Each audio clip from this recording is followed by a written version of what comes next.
Yo, pull up a chair, let the real talk begin. Faith on the table where the brothers lock in. Life gets heavy, but we stand our ground. Truth in the room when the circle comes round. No mask, no front, just real man here. Talking about faith through the doubt and the fear. From the grind of the week to the lessons we share. Welcome to the men's round table, pull up a chair. Men's round table series, step inside. Real men, real faith where the truths collide. Voices at the table where the stories get shared. Welcome to the men's round table. Pull up a chair. What happens when a man has spent years being the provider, the protector, the fixer, and realizes the old playbook just doesn't work anymore? Today's guest has extensive experience on organizational culture, personal leadership, along with powerful insights on fatherhood, navigating divorce, and career transitions as well. His message is not for men who are in excuse mode, for men that are in rebuild mode. Let's welcome to the stage executive coach, creator of the Leader in the Mirror Project, John Little's here. John, good to have you, man. Appreciate you, Mr. U. Happy to be here. Same here, but let's go ahead and jump in. So I mentioned the outset about the old playbook not working. For those of you who are not aware of what we do, and for you as well, John, this show is a sister to our Men's Roundtable Series podcast. Every Thursday night at 7 p.m. EST, we have a panel of men from around the country. We're talking about every issue germane to men, you name it, we talk about it. This is just a one-on-one version of that show. So we're talking about things that are germane to men, but also all male audience for the most part. Some women are watching and listening to us, and we're good with that. But in regards to the old playbook, John, you describe how men you serve aren't broken, but they're in rebuild mode. How does a man recognize that the strategies that help him succeed up to this point maybe was holding them back now? How do you help them deal with that? Yeah, it's interesting because a lot of the men that I work with are accomplished men. So they're accomplished professionally. They've had the career, they've had the prestige. A lot of times they are navigating either through different stages of fatherhood, or maybe they've raised their kids and their kids are, now out in the world. And all of the things that we did to get us to that point, like they all worked. And so that's the playbook that I talk about. Like we know how to do those things and it's on autopilot. But what happens when those dynamics shift? Like what happens when maybe a relationship shifts, right? Maybe you're no longer in the same relationship, or even you're in the relationship, but the dynamic is different, or you've been in a job for a long time and all of a sudden that job is no longer there and that job was your identity. So what it feels like for men is they just feel disoriented. They just feel like a little bit lost, but they can't really identify why, right? They can't really put their finger on this changed and now I've changed. It's like, I don't know why the things that I've found pleasure in before, the things that have excited me before, the things that I've leaned into to help me be successful, I just don't feel the same way about them anymore. And that's what I talk about when I say that playbook has changed, because we're now in that place all of a sudden, okay, now what do I do? And we can't lean on past experience like we've always done as men. And that's where that struggle sometimes pops up. Yeah, we definitely deal with that kind of stuff. You speak in our language, because that's what we deal with on our show, man. So this is right down our alley for sure. It's going to be a fun chat. Yeah. You personally experienced divorce, entrepreneurship, uncertainty with finances, like many of us have, responsibility as a father, career reinvention, rebranding yourself. We've done a lot of those things. What would you say, without identifying anybody in particular, can you highlight probably the best answer you've given a man to the question, who am I now? After the things have changed, their roles have changed, their lifestyle has changed. Can you identify one of the best answers you ever gave somebody for who am I now? The who am I now question, the identity question, if you will. Yeah, it's one of the archetypes that I talk about, which is the fixer. And it was a brother that I was working with, and I've used his story in a book that I wrote. But essentially, he was in that place where everything was clicking at work. He was an award-winning leader. He was hitting all the marks, had all the prestige. And then when he got home every day, he would just sit in his driveway before going in the house, because he just had such a struggle connecting with his son. And his son was navigating through some things school-wise, teenager, just trying to figure out life. And his process was, let me go in and fix the things that my son is struggling with. Let me give him the answers. Let me give him the steps. Let me give him what he needs in order to get over this hurdle. And in doing that, he wasn't really giving his son what he needed. Because what his son needed was his son needed to be understood. His son needed to not feel like a stranger. His son needed to not feel like a project. His son needed to feel like, Wow.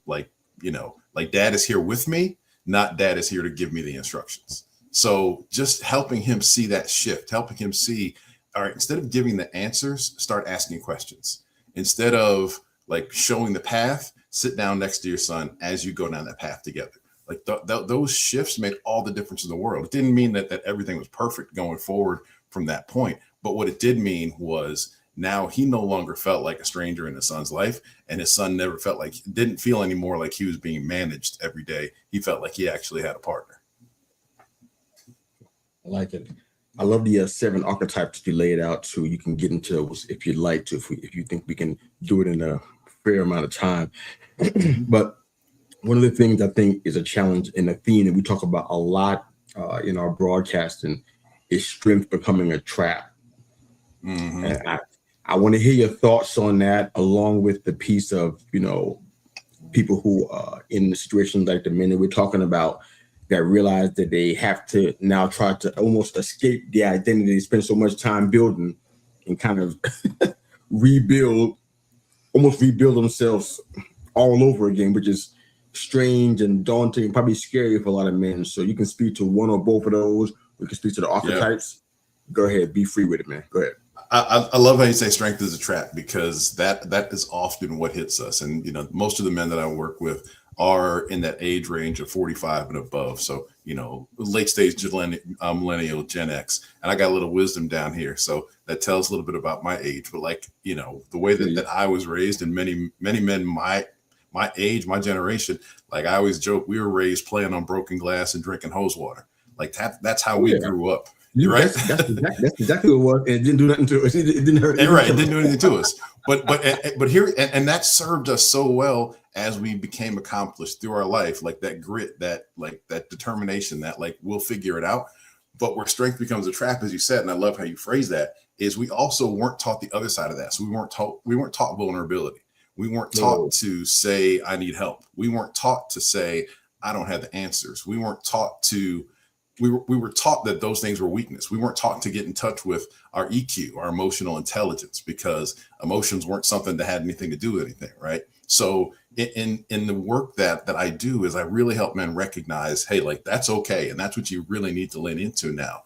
And the 7 archetypes, the fixer, the provider, the performer, the controller, the drifter, the calculator, and the protector, we all have those things within us at varying degrees. And we will lean into those when we understand where they are. So now, instead of fixing situations, the example I shared, I can be there with you and be there alongside of you, instead of feeling like I have to figure everything out for myself and I'm drifting along in life, and my spouse or my partner or my kids or my friends, they see that I'm drifting and it seems like I'm aimless, but really I'm just looking for direction. I don't need motivation. I just need something to point all of my energy towards. So when we can get in touch with those things, when we can recognize those things, it's not even starting over from scratch. It's more so accessing tools that we've already had and already used, but just accessing them in a different way. I like it. I think one of your philosophies, if I'm not mistaken, is growing from trust. Kind of speak to our audience about what that actually means. Yeah, so it's a framework that I've shared with leaders in corporate spaces for years, and it really is anytime that you want new opportunities to do things, anytime that you want to grow, it always starts with trust. Trust is the foundation for everything. And once you're able to build and establish and culture that trust, and sometimes it's even trusting yourself, then you start to gain influence with others. And the influence that you gain is they start to want to hear your opinions. They want to start to understand where you're coming from a little bit more, and they allow you to speak in their lives a little bit. Once you've gained influence, then that allows them to grant you authority. And when you're granted authority, that's when you're being invited in. That's when people are seeking you out. That's when people really give they give you a lot more, and you're able to get a lot more from them. And that's where those opportunities come into play. So it's like you build trust to gain influence, to be granted authority, and then opportunities are provided. But a lot of times when we are in that space of struggle, or in that space of conflict, or in that space of not really knowing what it is we should do, we try to jump right to authority by like grabbing power. And we try to leverage what we feel that we have, whether that's a position, whether that's leverage, whatever it is that we feel most powerful in, we'll try to latch onto that and think that that will give us the opportunities to grow, or the opportunities to do the things we want to do. And it may work transactionally a little bit, but if there's no influence to be gained, and if nobody's given us authority, then we end up realizing that that's kind of a flat opportunity. It's not a true opportunity, and it's not sustainable either. Makes sense. My next question is probably going to be a little bit heavy-handed, but I mean it with all sincerity and authenticity. We're both coaches, so I know this may sound like we're trying to get business for ourselves, but that's not my point of this. But when a man, in the same realm of self-trust that we're in right now, we're talking about when a man's leadership kind of erodes and they lose confidence in their own judgment. Mm-hmm. Somebody like you and I might say, you know what, you need a mentor or a coach. No, perhaps I can help you. You know what I'm saying? But even if that is not an option, what do you advise men to do if you're faced with a man who has that loss of confidence in his ability to navigate the next season? How do you help them rebuild outside of them joining you in a program or joining me in a program? Is there something you do that you offer as at least some next steps for them before we can get to that place? Yeah. So, I mean, I guess I'll speak generally and then go specific. Like anytime that I'm talking to a man who feels a little bit lost, like you're describing, what that man generally needs first is community. And that community looks different for everyone. It could be a community like the one that I'm building. It could be a coaching community. It could be a one-on-one coaching relationship. But what men need in that space is they need someone else to say, yeah, like, I got you. Like, yeah, me too. Like, that's what we need. We need that connection with other men. And it's harder as we get older to find those connections just organically. So like it is spaces that have to be created. And that could be anything. That could be a group at your church. That could be, a group of men who you get together with to actually have like the conversations that we need to have. Because here's what's funny. And this is what I found in my research early on. The societal lie is that there's the old maid who is the woman who grows old with 17 cats and, dies alone, right?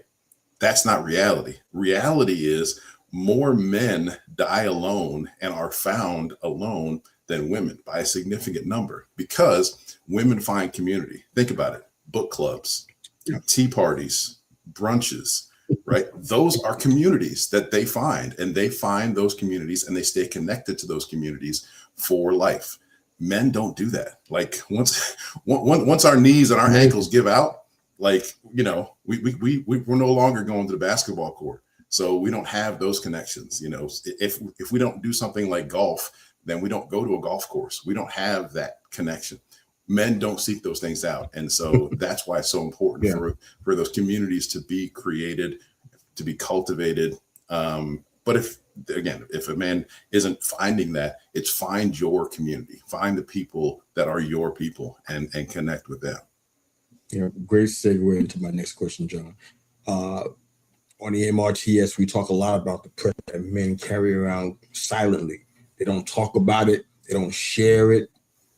And, it at some point, there's a cost to be paid on the other side of that. Deterioration, maybe a lower EI or whatever. Why do you think, John, it's difficult for men to admit that, we need help in community and just give ourselves permission to say we don't have it figured out? Because we've been told our whole lives that we have to find the answer. And that's really the simplest response is we have been taught through either how we were raised or how we raised our families. We were taught that in whatever our job role is, we were taught that we have to have the answer. And so it's harder for men our age, especially, to admit that I don't have the answer and I don't know where to find the answer. So what we'll end up doing is we'll continue to just like double down on the things. We'll do one of two things. We'll either double down on the things that we've been doing, trying to find that answer, or we'll go do the complete opposite. And that's where we'll start to like lose ourselves, right? That's where we start to do things out of character. And, you know, candidly speaking, like that's where we see things like, you know, infidelity. That's where we see things like, you know, substance abuses. That's where we see things like addictions pop up. And people are like, man, where did that come from? Like, I don't even know this dude anymore. But it's because that dude is trying to find that comfort space of like, I feel like myself. I feel like I've got something that I can latch to. It's one of my friends that I was talking to about this. He used the perfect word. He said untethered. He was talking about when his kids graduated from college and he was no longer going to the volleyball practices and, you know, going to the basketball games and doing all the school things. And once his kids graduated from college, he just felt untethered. He was like, I don't know what I'm supposed to be doing. I wake up every day and like, I don't know. And we had the relationship where he could say that, but he had been struggling with it for a while before he actually said it to me. And this is somebody who I talk to on an almost daily basis, but we just don't talk that deep. We just happen to be having one of those deep conversations. So that's the cost. The cost is we feel lost and we will do anything to try to feel like we're locked in again. Yeah, I do sympathize. I want to preface that before I say what I'm going to say next. I know we're not in the 1800s where you got people who are going on the gold rush and they're leaving their family for undetermined amount of time to go and find ways to make things better for them, or people who go to different states to try to build something and then bring their family along with them. I know that we have, you know, that mindset that we got to go out and figure some stuff out for ourselves, but it just kind of feels like in this day and time, the amount of options, we're inundated with so many of them everywhere. I can't even go on my computer sometimes. I can't even go on my Facebook page without seeing somebody's idea of an option. Yep. And it just kind of feels, I mean, help me bridge the gap there real quick if you can, because it feels like, you know what? I know that in the 1849, we were doing things a certain way. I know that even our grandfather and father did a certain way, but it's like, I know that we're affected by that, you know, generationally. I get that there's some spiritual principles attached to that, but it's like the options in front of our face so many times. It's like, man, you can't help but see it. You got to just say, you know what? I choose not to see. You can't say there's not any opportunity for community at all. There got to be some. The people who I know who needed it so bad, they say, you know what? I can't find it. I'm going to go ahead and build it, and it's been successful. So help me bridge the gap, man. I mean, I'm not saying we're making excuses here, but I'm like, we got options. We don't have none. So I get it. Yeah. Okay. Yeah. There's no lack of information. Then there's no lack of access to information. But there's two things that are frequently missing: connection and activation. Those are the two things where men will find themselves like, I don't know how to do that piece. Like they can see all of the pieces out there. They can see all of they can, like you said, you can go on Facebook and you will see group after group after group that may speak directly to you, right? Betcha. And then when you get in those groups, you recognize that those are just a toxic pit of, you know what, a lot of times, because men that are struggling with the same things that you are, they're trying to find answers, but what they found is just another place to complain about the struggle, right? So there's no lack of information trying to figure out or trying to identify what things are, but what's missing is the connection. Like, who's going to help me get from here to there? How do I start? What's that first step? Because again, men's minds often will go to the finish line.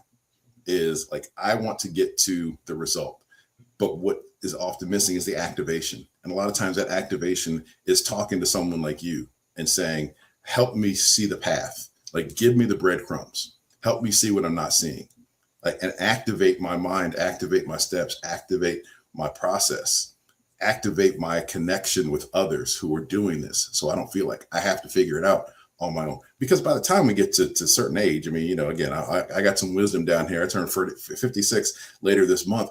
I don't want to start everything over all the time. I got you, brother. I got you beat by a little bit. Okay, so you know what I mean. You don't want to start over all the time. You don't want to start over with everything, right? Like if someone's going to give you the cheat sheet, if someone's going to give you the cheat code, if someone's going to give you the shortcut, like it doesn't mean that you're not going to do the work, but it's like, okay, you figured some stuff out. So let me plug into this because now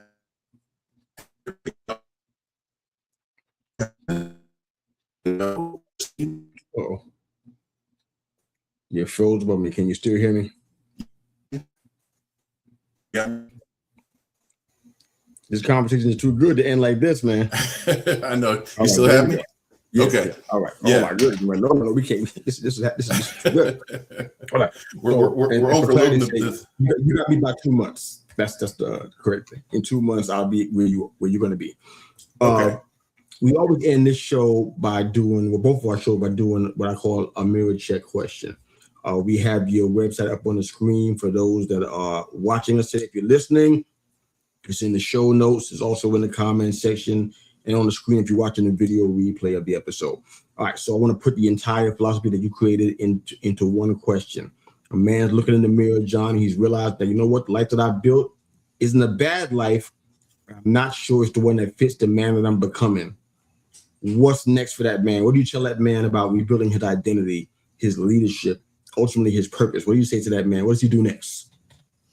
Next thing he does is you need to figure out where you are right now, what's worked for you in the past, and why it isn't working for you going forward. That's the simplest thing, and that's the first step. And it all starts with self-awareness. It all starts with that question of what's off. Because if you can't figure out what's off, it's really hard to figure out what to do next. And that's what the first step in my process is. It is that self-check where a man goes through a series of questions and helps to get a sense of which one of the archetypes he is most closely identified with: the fixer, the provider, the performer, the controller, the drifter, the calculator, or the protector. Because there's really clear and specific steps that they do from that point forward that helps them when next time they look in the mirror, they understand who they're looking at this stage of life and what they want to be looking at as they go forward. Thank you. Before we close out real quick, give us a snippet of what people can expect from the Leader in the Mirror project that you got going on, as brief as you can. Yeah, so thank you. So Leader in the Mirror project, I really am building a community of men accomplished who have experienced dynamic life changes and are looking to show up as the best version of themselves in those moments that matter going forward. And it is starting with that self-check, identifying kind of where you are. And then from there, getting involved in learning more about how to move the needle from where you are to where you want to be. So when you do have those moments that matter in life, you're showing up as the best version of yourself right now, based on the work that you're doing on yourself. And that's community, that's some coaching. It's a little bit of all the different models to feed the men to get them again to that next level where they're looking to go. Perfect, man. Thanks for coming on and sharing these insights, man. It's been fantastic meeting you and connecting with you. Hope we can do more stuff together in the future, man. Thank you for being here. I'd love to. Thank you. If this episode resonates with you, of course, you can find John at mirror.bigjohnlittle.com, mirror.bigjohnlittle.com. Learn more about the Leader in the Mirror project and, of course, his work with men in coaching. Of course, if you want to help us out, subscribe to the Men's Roundtable Series YouTube channel or DM me to kind of continue the conversation. And, of course, we always say this at the end, the difference between where you are right now, who you are, and who you could become is measured by what you do every single day. That's Big John Little, the founder and CEO of the Winner's Edge Coaching. And I'm Mr. U on the Men's Roundtable Series Spotlight. Thanks for watching and listening. We're out. Have a good Men's Roundtable Series, step inside. Real men, real faith, where the truths collide. Voices at the table where the stories get shared. Welcome to the Men's Roundtable, pull up a chair.